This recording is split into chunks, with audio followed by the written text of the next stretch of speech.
hold or sell. So this is a new segment that I'm introducing. It's very much related to the fact that I basically am going to be selling items from my collection. I basically have my own small business now. I had to get the tax license to exhibit at the show in Mesa. Obviously, I'll probably need it for Tucson. So I decided, you know what? I've got a business now, Eric Stuff. And hold or sell is very much also inspired by reserved investments. I'm hoping eventually to build up this channel and get reserved investments on my show, or I'd love to be on his show sometime too. But reserved investments, if you don't know about it, he basically is kind of like I would say a financial guy. He's a consultant, okay, in the antiques and collectibles trade. He started out doing vintage video games at a very young age, but he's also got into actual antiques, which, by the way, I have found some antiques at my mom's place. So Eric's stuff. I might try to sell that. I found my dad's Elvis records. I found all sorts of crazy stuff. But reserved investments, one thing he harps about constantly is that the antiques and collectible trade is very fickle. And he constantly, it feels like, is having arguments with the Pokemon collectors and all sorts of other people that don't even collect vintage, as far as I can tell. They collect more modern stuff, and they get into fights with them all the time. Because basically what he likes to say is, you know what? You should just be getting index funds. You should be getting mutual funds. That's a much better investment than especially a lot of toys and things like that. So hold or sell comes from, for me, if you have a stock portfolio and you look at the recommendations, it's going to sell. It's going to say, hold, buy, or sell, right? That's what it's going to say. Anybody who has stocks, you know what I'm talking about. There's going to be a recommendation there. Like if you have E-Trade, they'll have recommendations from different places, and they'll say this particular stock is either a hold, a sell, or a buy. Now, from my perspective, this is stuff I already have, so I'm not going to buy it, right? Obviously, I'm not going to buy. So the question becomes: should we hold it, or should I hold it, or should I sell it? And that's where I'm coming from. And again, so I'm kind of inspired by reserved investments. He's been encouraging a lot of people to actually liquidate their stuff for different things, especially like in video games. So I'm going to go through some things that did not sell. They did not sell at the Arizona Toy Con in Mesa, and I still have them. So this is a sort of generic Lego thing. It's called Best Lock. If I remember right, they sold these in Walgreens all over the place. It's actually pretty nice. This is actually still sealed in the box. We never took it out. And I'll be honest with you. The more I think about it, I'm kind of like, I think I might want to keep this and build this because I just think it would display well. But the biggest problem I have is I don't have a large place. I'm not sure where I would display it. But I saw some kids looking at this, and I was going to only ask $5 for it, and it's sealed in the box. And I never got an adult to say, oh, hey, yeah, you can have that, or how much is it? But I got kids looking at it. There were kids looking at this thing, and but I didn't sell. We have the Dora boombox. I wish I had a better picture where you could see the insides. It does do music, and it does work. My daughter tested it, but it's basically like the sort of toddler Lego type stuff. It does have like a little Dora figure, and a little monkey guy or whatever. My kids used to like Dora. I don't know if it's complete, but it definitely has a lot of the pieces, and I probably should have a picture with the piece. That did not sell. It did not sell. I can't remember what we were going to ask for it. I was going to let my daughter just decide what she wanted for that. So I don't know what we were going to ask for it. So, again, these are buy or hold. Right now I'm almost leaning towards holding the tank. This was my daughter, so we're going to sell that. We're definitely going to sell that. But I'm curious what people think. If they think, hey, maybe you should hold on to that Dora stuff. That Dora stuff is going to get more valuable, because that's the idea, right? Is like, hey, once my kids are adults, they're going to be wanting this stuff. That's kind of the idea when somebody holds a collectible, right? This is my Star Trek, my Tale of Woe, my JJ Trek. I've got Kirk. He's complete. This is the smaller figures, the 3.5 inch, I think. So I had Kirk in the original packaging. This is JJ Trek from the movies. I've also got the JJ Spock. It's not such a good picture. Incidentally, you can see in this picture though that they come with like pieces of the bridge, and I have the bridge set, but I don't have a picture of it. And I had it there. I was going to be asking, I think $5 for these. That's what I was going to ask. And then after lunch, I was going to do 2 for $5. I never got anybody that was really interested in them.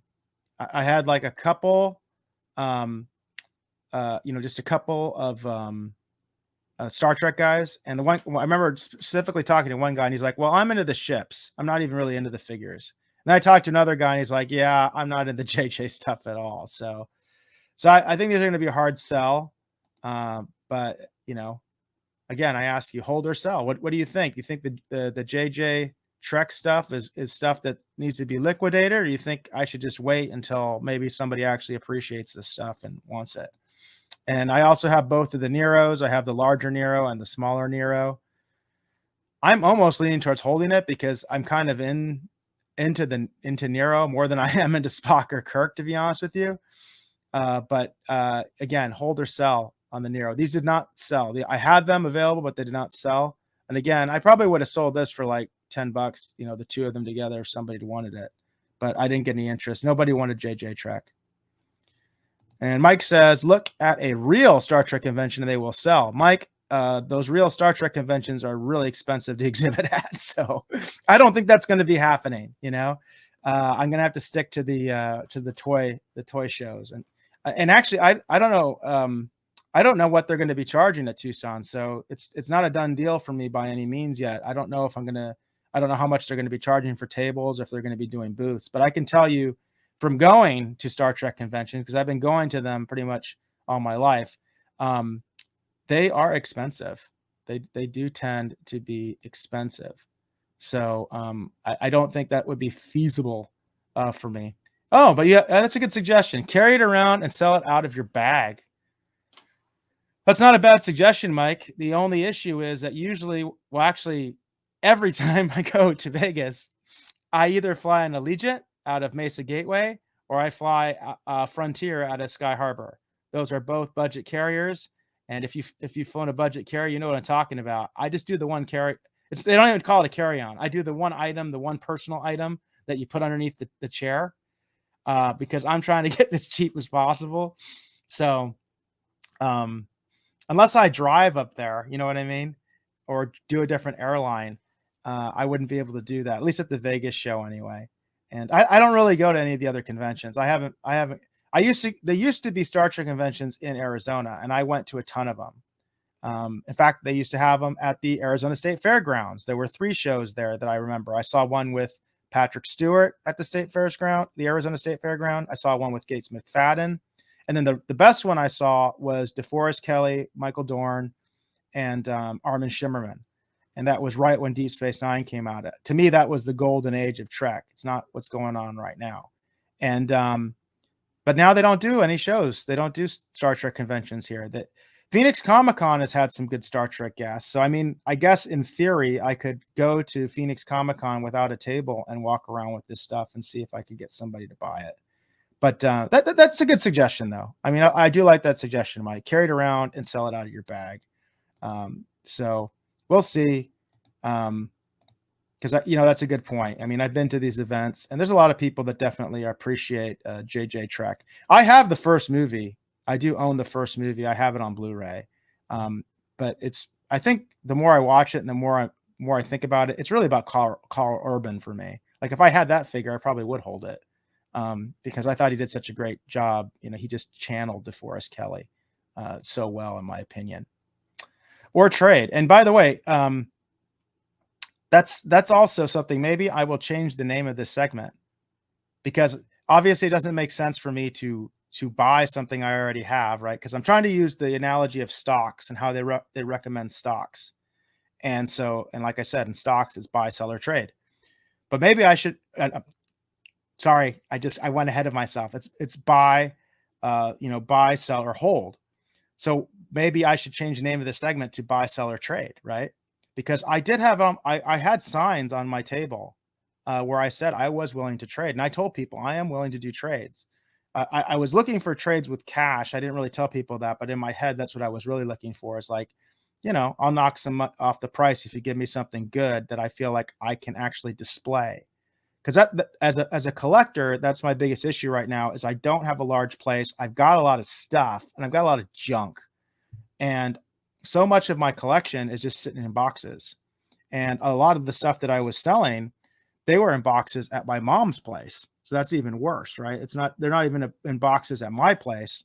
They're boxes at my mom's place. And I'm like, I got to get rid of this stuff. It's not fair to her. You know what I mean? So yeah. So so I might change the name of this segment to, sell, hold, or trade. Maybe I'll change the name of this segment later on when I do future ones. So this is another item that did not sell. I did have interest in it. There were people that remembered it. This is the Max Steel RoboForce telephone. The phone is in it. It's not just the box. This was my childhood phone that I had in my room. I tested it because I have a landline. I do have a landline in my home, and it works. It still gets a dial tone. And I was asking, my original price, I was asking 70. And then after lunch, I was willing to go down to 50. And I remember I had at least one person that was looking at it like, yeah, for 50, maybe. And they said they would come back later, maybe at the end, and they didn't. So again, hold or sell. And what I'm talking about is, do you think the price of this is going to go up? It's like stock prices. Do you think the price of this is going to go up? Is it something I should be holding on to for a while? Or it's something I need to get rid of and liquidate and find one of those Max Steel collectors, And I remember there was a lot of Max Steel stuff. Like I was telling somebody, I remember the Max Steel robot. I don't know if people remember that. I remember there was an actual Max Steel robot. I always wanted that. That would be like a holy grail item for me, to have the actual Max Steel robot. I'm not talking about the little toys from RoboForce. I'm talking about they had an actual functioning robot. And it was so cool, and I wanted it so much. I remember seeing it in the Sears catalog. He said, definitely rare, but not much demand. That's a great point, Mike. And actually, Reserved Investments talks about that all the time. The idea that just because something is rare does not mean it's valuable. And that's a great point, especially for what I'm trying to do with this new segment. So yeah, definitely rare, but not much demand. So sometimes the fact of the matter is, just because something is rare, doesn't mean that it has value, right? That's kind of what we're getting at here. This was what attracted the most attention to my table. It was the Fisher-Price Castle. You can kind of see in the background, I actually have the box for the accessories. And the accessories are like, it's the king, the queen, the prince, the princess. There's a knight. There's a woodsman. There's a carriage. There's like a cover for these horses. Like one of these horses has like a cover you can put on them. Also, you can kind of see there's a dragon over here. But I put all the stuff that was supposed to be in the box because my brother still had the box. And the funny thing is, my brother used to keep, in fact, they were still in there when I found the box. My brother kept old baseballs in there. So there's all these gross old baseballs that were in there, but I put the accessories back in there. And I'll tell you, the castle was just like universal. Kids would come up to this thing and start playing with it. Okay, little kids, they would come up immediately and start playing with it. And I got so many older people saying like, oh, I had this. Oh, I used to play with this. I had some people more younger people that were like, my grandparents had this. I remember playing with it. It got so much attention to my table. Yeah, Mike, lots of special features in that castle. Lots of them. Like it's got like secret passages. It's got all sorts of stuff. One guy was telling me he turned it into a G.I. Joe castle. Like he used it for G.I. Joe. You can use this toy for so much stuff. It is an awesome, fantastic toy. And it displays well. And I was telling people that it's like, whatever you're looking for, like if you just want to give this to your kids, they can still play with this. Okay. It's a very durable toy. I played with it as a little kid. It's a Fisher-Price toy. It's meant to be played with. It is very durable, but it also displays extremely well. And like I said, I got tons of attention. So, but I didn't sell it. So initially I was asking for $80. Obviously, like I said, that was before lunch. That was all based on independent research I did. I got an offer for $60 before lunch, and I'm kind of thinking, should I have taken it? So it's kind of like that hold or sell. Should I take in the $60? And I actually was willing to go down to 50 at the end, but I couldn't find anybody that wanted it for 50 at the end. But I got an offer for 60. That was before lunch, so I was sticking to my guns at that point for the $80. I honestly feel like $80 is just totally reasonable because it's a great toy, and I have a box. I don't have the box for the castle, but I have the box for all the accessories, and I have all the accessories. This isn't missing anything. Incidentally, one lady wanted to buy the dragon, and I was just like, no, I'm not breaking up the set. I'm going to keep this thing complete. But again, the name of the segment is hold or sale, and hold or sell. I don't know why I keep saying sale, but hold or sell. And it's like, what do you think? Should I hold on to this for a while? Do you think it'll just go up in value? I mean, I got so much attention on this piece. And I just feel like it really is one of those few pieces that is still 100% playable if you actually want a toy, but it's also a great display piece if you're just a collector. And Mike says, sell at Tucson, you'll get your $80. Okay. And one of the things is we have more Fisher Price. These are my brother's Fisher Price. I mean, he kind of gave them to me. I had them in my room, but I feel like, hey, these were originally my brother's. They were hand-me-downs. So I'm like, I gave my brother the money I made for the schoolhouse. It was like, and also for that Shogun tank. I gave that money to my brother. But get your $80 at the Tucson show. I feel like there definitely is a lot of Fisher Price collectors out there. I think they're still there. Like I was talking to one of the organizers of the show where they were saying like Fisher Price used to be a lot bigger, but I got a lot of interest in the Fisher Price. I got a lot of interest in both items. The schoolhouse obviously sold, and that castle was getting so much attention, and just little kids loved it. And I feel like some of these parents, man, you're really cheap, man. I'm just sorry because I've got kids. I'm going to say it. I feel like some of these parents are so darn cheap. It's like, this is a great toy. Why wouldn't you get this for your kid? You know what I mean? But then again, they might think because it's vintage or whatever, because it is collectible, they shouldn't be playing with it. You know what I mean? I don't know. I don't necessarily agree with that, especially with like a toddler toy. Those things are meant to be played with. They are very durable. But again, this castle, I'm just going to say again, I feel like it just hits both sides. And, from what I'm hearing, the Fisher Price market is just going down. So it is time to liquidate. So that's another thing with this hold or sell, hold or sell. It's like, that's what I'm hearing. So that's kind of feedback I want. Again, if you're seeing this on the playback, please comment, please comment and let me know if you're a collector. If you are a Fisher Price collector, what would you pay for this item? You know what I mean? What do you think is a fair price for this item? And because, I want to know. I want to know what you think. Now, there's another couple of items. I've actually got a ton of stuff here, but I'm going to just focus on the stuff that I actually brought, but I didn't want to sell it. And this is sort of the crowned jewels, if you will, of the things that I actually brought. But I had no intention of selling this because once I did some research, I was like, I need to do more research. So I brought these items because I was hoping to find an expert. So this is Stalker, and you might, by looking at him, you get him in there. Let's see. It's not getting a lot of light glare. Apologize. I should have turned my phone off. So this is a Stalker figure, and you might think, oh, it just looks like a normal Stalker figure, right? It's not. This is a Mexican Stalker figure, okay? G.I. Joe. And my research says these things are extremely rare. If I had them in the box, I could get hundreds of dollars for them. That's what my research has been telling me. And I did talk to somebody at the convention who was selling a bunch of G.I. Joe, and he agreed. He said, like, these things can go for like 150 a piece, even loose like this. So as far as I know, this is the official licensed Mexican G.I. Joe. It is not a bootleg. But if it is a bootleg, I feel like there's a whole nother market for the bootlegs too. And I also have Rock and Roll. And they both have their guns. They both have, he has his helmet. Stalker doesn't have a helmet. But yeah, my research is telling me these are holds right now until I can figure out a good price. That I definitely need to hold on to these, that these are going up. People are just now starting to find out about them, and they're like holy grails. Take them out of the bag. I'm going to be very careful. You asked, so I'm going to do it because I think this is like what everybody would want to see anyway. Is they want to see the Mexican GI Joes.